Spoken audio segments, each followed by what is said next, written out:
To achieve greater security and prosperity and to continue to strive for a safer and more secure nation, the Strategic Communications Interagency Advisory Policy Committee has pledged that security agencies will focus on strengthening intelligence sharing mechanism to preempt and counter security threats more effectively. The committee, coordinated by Office of the National Security Advisor, serves as the umbrella body for the spokesperson of all Nigerian security and response agencies, facilitating unified and strategic communication to highlight the collective activities of security agencies over the past 1 year. SCIPC has been established under the National Security Strategy 2019, and it has, among other responsibilities, the responsibilities to advise government on security communication, to strengthen strategic communication as a first-order capability in amplifying our national security objectives. While it had involved in a lot of policy work, developing content, but given the directives of Mr. President and the renewed and synergized effort by the service chiefs and leaders of security, defense, and intelligence agencies, the SCIPC would now be holding a monthly meeting and briefing. The media is a critical actor in the national security space. In commemorating the 1-year anniversary of the Tinubu administration, the National Security Advisor, in collaboration with other law enforcement, security, and defense agencies, has organized this press briefing to update the public on specific milestones. We acknowledge that the security work that has been undertaken may not always be reported for sensitive reasons. However, we believe that the challenges we face of fake news, misinformation, disinformation, as well as sometimes gap in communicating objectives. Currently, we have about 6 of our inmates undergoing a PhD degree program in our facilities, and 3 are already writing their thesis. Also, we have over 200 of our inmates undergoing various degree programs. This is in an effort to reform for the ease of their integration back to the society. Maybe I should also show here that we have an inmate who has written a book. The book was out of sight for a decade, which will soon be launched. And I want to say that we have over 20 skills acquisition programs currently across our facilities, which is available for the inmate to actually learn. And on the issue of the infrastructure, upgrade of our infrastructure, currently there is upgrade of our facilities, which is ongoing at the Project Australia Center and Suleja, which actually was at the height of a storm when there was rainstorm. And not only these 2 facilities, but the federal government is also making efforts to see to the landline of the 3,000 ultramodern procedure centers, which already that of Kano State in Jambuta has already put in use, and that of Kashi will soon be inaugurated for use also. This is all in an effort to congest our custodial centers. Police operate on many laws. Defamation of character is a law defined under Cybercrime Act in most cases, and the Criminal Act of this country describes defamation of character as an offense. So if somebody has defamed you, or somebody has done accomplished something wrong against you, as in Nigeria, you have the right to take it up. I may decide as a trained policeman not even use Cybercrime Act to prosecute you. As a policeman, as a trained prosecutor, I must be able to lay my hands on many laws to nail you if I want to nail you. So forget about whether the NSA has called for the full implementation of the Cybercrime Act. The police can lay their hands on any laws to prosecute anybody. And mind you, The fact that somebody is a journalist doesn't mean he has immunity against certain things. You are criminally liable once an offense has been laid against you, and the police has the duty to take it up. All Nigerians, they have a fundamental human rights, and they need to enjoy the fundamental human rights. We have cases that people have been raising allegations against the police on this issue of implementation of Cybercrime Act 2024 as amended. Let me put it on record that if a petition has been written against you as a journalist, I think the best thing you should do as a trained journalist, a certified journalist, is to honor that invitation and get across to the office of the first bureau. None of them that have been victimized, quote unquote, according to you, have not contacted me. They will not. And I want us to get it clear that most of these people, everybody is a journalist, most of them practice journalism in Nigeria.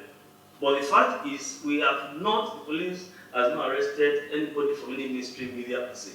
Even if they invite you, people here can testify to it, they will reach out to me and I will call the IPO that was the matter. Nobody. But most of these bloggers that are coming up now, they always run foul of the law because they want to break the news. You can't break the news without confirming from the parties involved, and you need to balance your story. And once you are invited to come and clarify issues, don't run away from the police. We are human beings like you. We are competing with sapiens like you. So come to us, we'll be able to assess this. And don't say, because they have been arrested, they were abducted. I disagreed and I challenged some platforms why you say security operatives in Nigeria abducted journalists. We don't abduct, we arrest. And if the arrest is wrong, you tell us why the arrest is wrong, then we tell you why the arrest is right.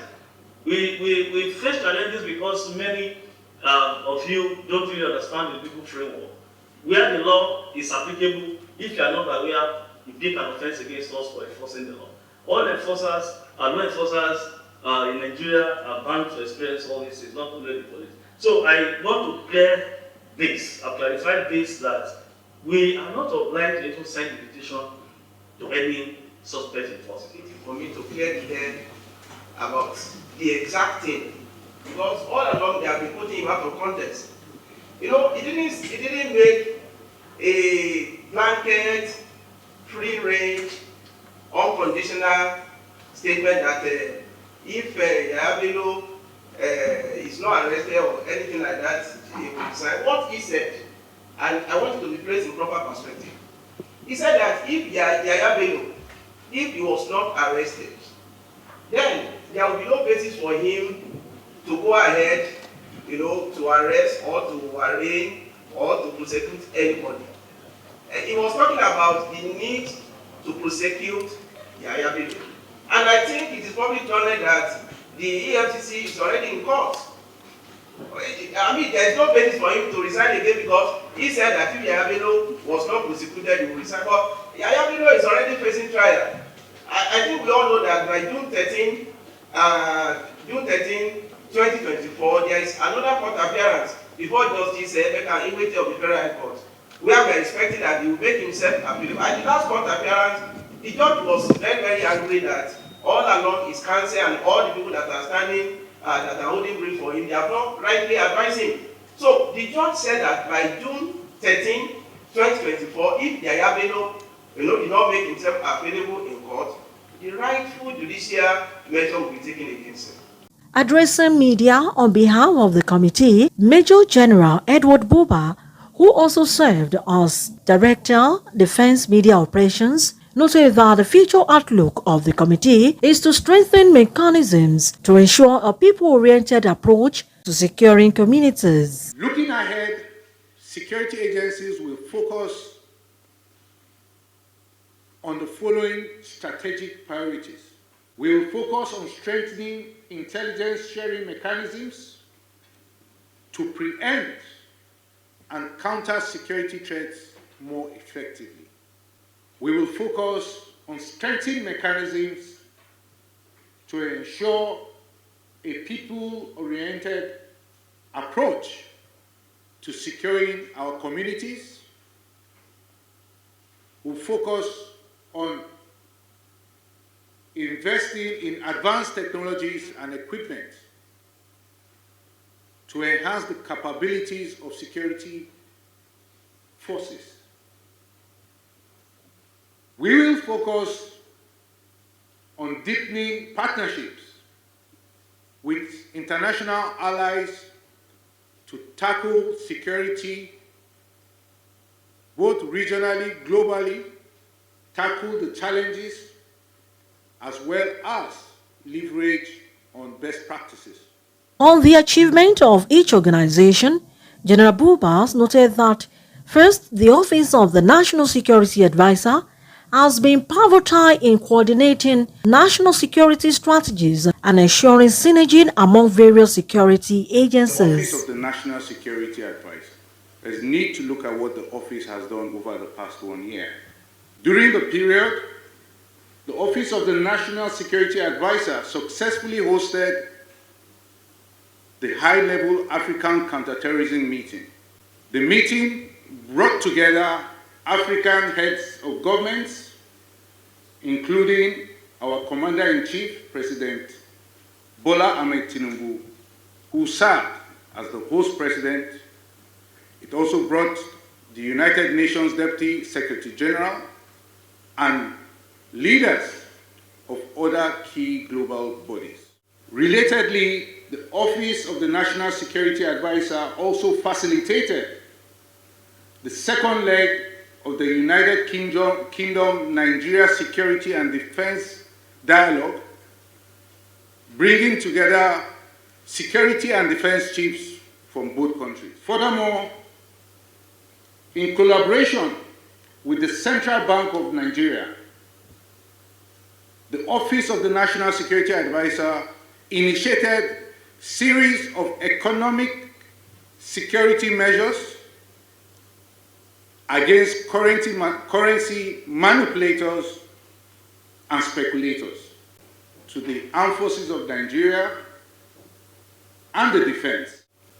During the month of May to June, which covers the period of this brief, May 2003 to June 2024, which covers the period of this brief, the potency of the terrorists was largely degraded, with 9,303 terrorists neutralized across all theaters. The armed forces also arrested 6,988 terrorist logisticians and informers across the various theaters of operation, and we rescued 4,641 kidnapped hostages during the period. Now a look at the maritime sector. Notable achievements within the period include the prevention of oil theft. Indeed, troops' operations denied the oil theft of over 91 billion naira within the period. Troops equally discovered and destroyed 3,051 dugout pits, 1,276 boats, 3,924 storage tanks, and 408 vehicles. The Nigerian Navy, in specific, in the conduct of anti-crude oil theft operations, recovered significant quantities of illegal refined products amounting to millions of liters. Now we can cross over to the intelligence sector and see how they have played their role in support of the security situations in the country. Several high-profile terrorist commanders and their associates were either taken off the battlefield or apprehended across multiple states as a result of the intelligence provided. This prevented potential catastrophic incidents from occurring within our country. Intelligence activities led to several confiscations, which included illegal items such as improvised explosive devices, firearms, ammunition, and dangerous psychoactive substances. Additionally, the second in command of a notorious terrorist, alias Full Fire, identified as Mr. Teka Atoba, was arrested as a result of intelligence provided. Also, over 21,000 pump action guns, 440 pump action rifles, and 228,741 rounds of ammunition were seized by these agencies to law enforcement agencies. And with the law enforcement agencies, there is no other place to look first than to the Nigerian Police Force. These include restructuring and reforming the Intelligence Department and reopening the Nigerian Police Intelligence School. It also involves the launch of the Special Intervention Squad, as well as collaboration with international partners alongside the School Protection Initiative and the deployment of helicopters for train escorts along the Abuja-Kaduna route to enhance security measures. Digital support systems like the Nigerian Police Force Rescue Me app. This app has been launched and has led to some significant successes. The Nigerian police during the period of the year arrested 4,796 armed robbers. I will add suspects because they've not been taken to court. 3,068 kidnapped hostages. 2,474 suspects were arrested by the Nigerian police for rape and sexual crimes, and 1,213 suspects were arrested for unlawful possession of firearms during the year. The police also arrested 3,523 suspected cultists, 3,381 suspects for murder and homicide, and 13,382 suspects for other offenses. Additionally, the Nigerian police rescued 1,713 kidnapped hostages, recovered 2,566 firearms, as well as recovered 19,310 ammunition of all calibers. Also recovered 1,465 vehicles and motorcycles over the period. After the police, we can look at the Nigerian Security and Civil Defense Corps. The Nigerian Security and Civil Defense Corps established the Save the School Response Coordination Center. They also foiled over 48 school attacks and kidnap attempts nationwide during the period. They equally launched the Controller General Mining Marshal. These mining marshals combat illegal mining activities, dismantling 1,975 illegal mining sites and 165 illegal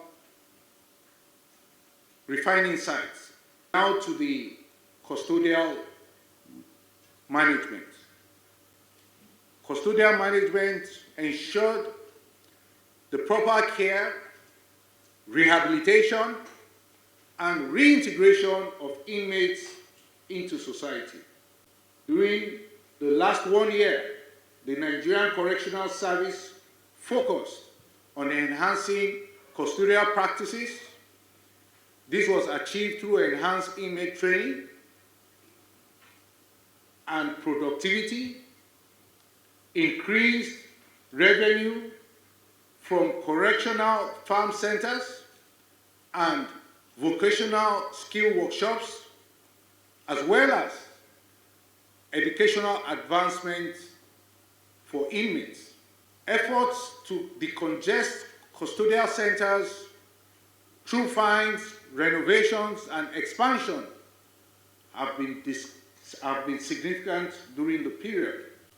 Now to the all-important anti-corruption crusade, as well as the efforts to combat cyber crime.